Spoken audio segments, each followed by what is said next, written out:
Hello, everyone. I'm Stephen Englehardt. I'm a security engineering intern, and I'm going to talk to you about a research project this summer where we wanted to see if we could sandbox trackers with tracking protection. So this is a visualization of the requests that your browser will make when you browse the web. I only visited 2 sites here, CNN and New York Times. And as you can see, I've connected to 84 third parties. That's what all the triangles are here.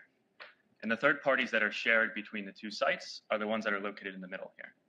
And those are the third parties that have the capability to track me if they have any kind of unique identifier set on those pages. And so Mozilla wants to protect its users, so we built tracking protection. And that's currently enabled in private browsing mode. And if you're not familiar with how it works, basically any request that goes out from your browser, we have a big list of tracking domains. If that request is going to a resource from one of those tracking domains, we'll block it. Otherwise, we let it go as normal. So if we browse the web with tracking protection enabled, you see a much different view here. Instead of visiting 77 third parties, we end up visiting 22 for the same sites. So there's only one shared party here, and actually this party doesn't even set cookies, so they're not able to track you across those 2 page visits. And to get an idea of what changes when we enable tracking protection, this is a normal page without it enabled, and if we turn it on, you'll see a big difference, right? As expected, the ads go away because almost all ads end up tracking. So although we've built this with the intention of blocking tracking, it ends up blocking ads as well.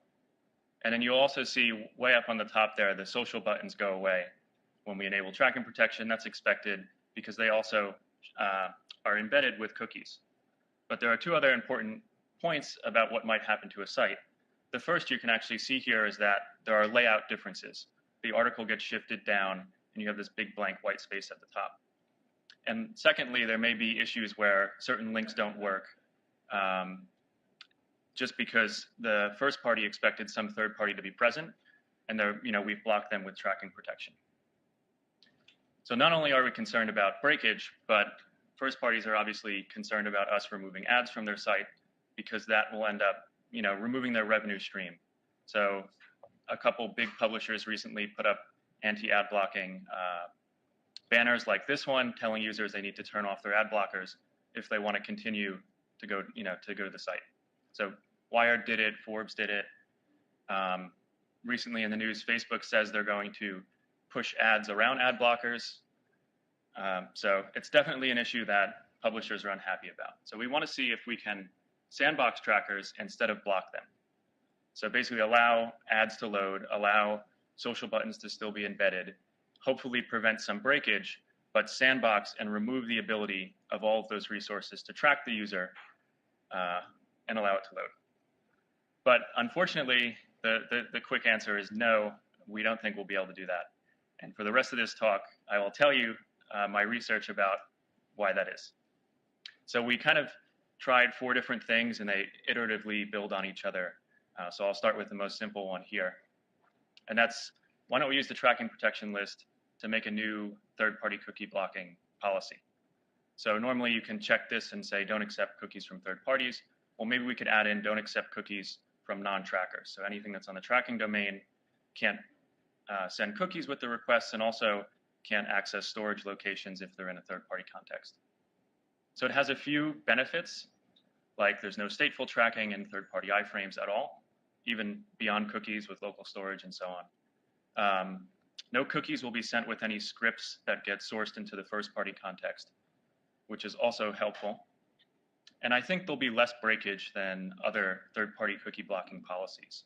And if you think back to that graph I showed where we had tracking protection enabled, it wasn't like all third parties got blocked. So the first party may be relying on certain non-tracking third parties to have cookies.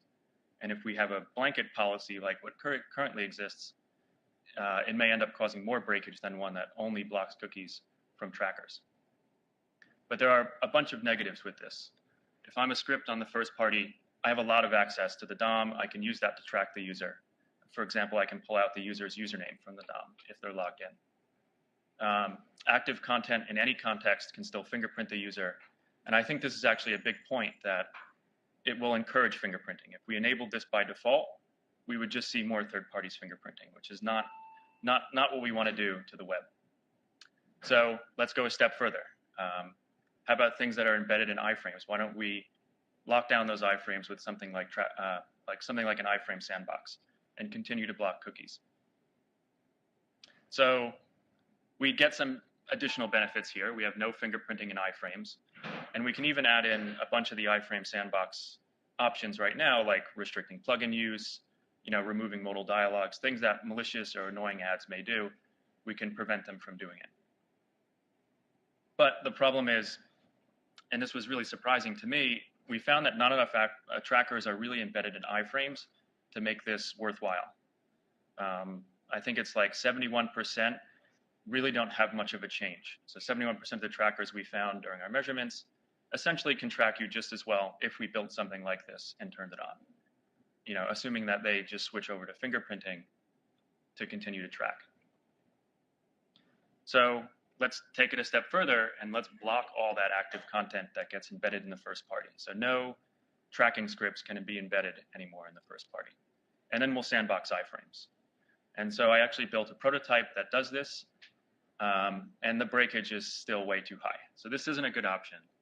And the reason being is that most of the top third parties, like Google, Facebook, and Twitter, all recommend now that you just embed them as a script. They say, put our script on your page, and we'll take care of the rest of setting all the buttons up and the ads up and so on. There are a few examples, and I'll show you just two after this, of sites that do use these kind of older or alternative options of embedding them as iframes, but it's few and far between. So here is just this website with tracking protection turned on, set to block everything. If we go and turn on sandboxing, we actually see Facebook buttons load. We see the counts of users who've liked the articles.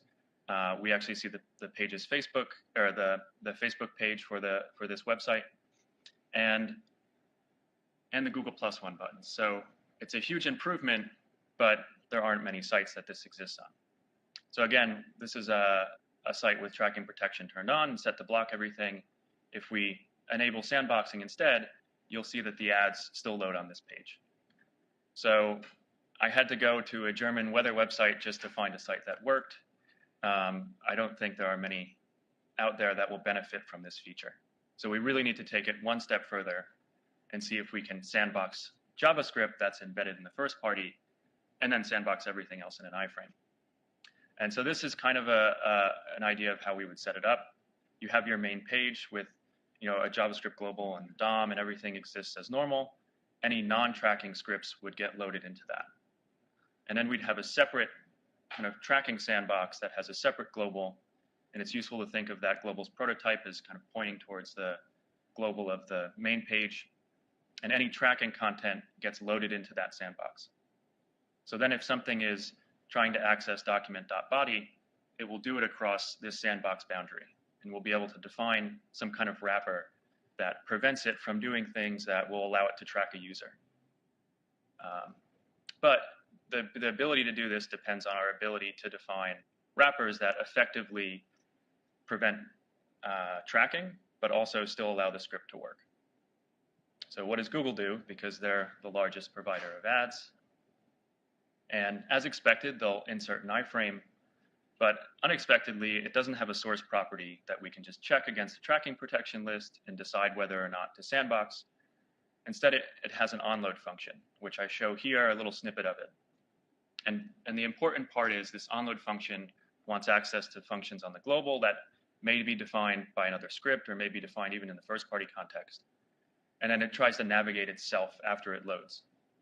But the important thing to note is we need to support injecting an element from the tracking sandbox into the main page that has inline JavaScript. So they can essentially do anything they want if we support this. They can push all their tracking code into the onload function and just trivially escape the sandbox. And it's not just Google that does this. A bunch of iframes load with JavaScript source URLs, and a bunch of scripts just get embedded directly as inline scripts from tracking scripts. So it's really not a great option. Breakage will still be too high if we block these things.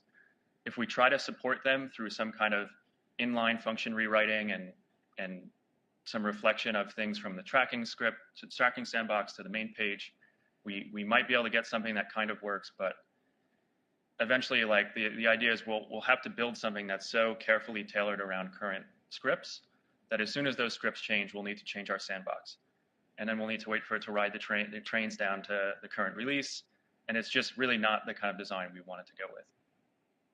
So that brings us back to the current tracking protection model, which is, provides either more privacy, less breakage, or just easier maintainability. And it doesn't seem like any of the options we explored this summer would really provide that better than our current model of block everything and allow whitelisting through do not track. So this was joint work with Tanvi, my mentor, and Eric. And then thanks to Steve Workman, it's his last week as well, and the security engineering team, the university team, the other interns. And if you want to contact me, you can check out my site or on Twitter. So thank you, and I'm happy to take any questions.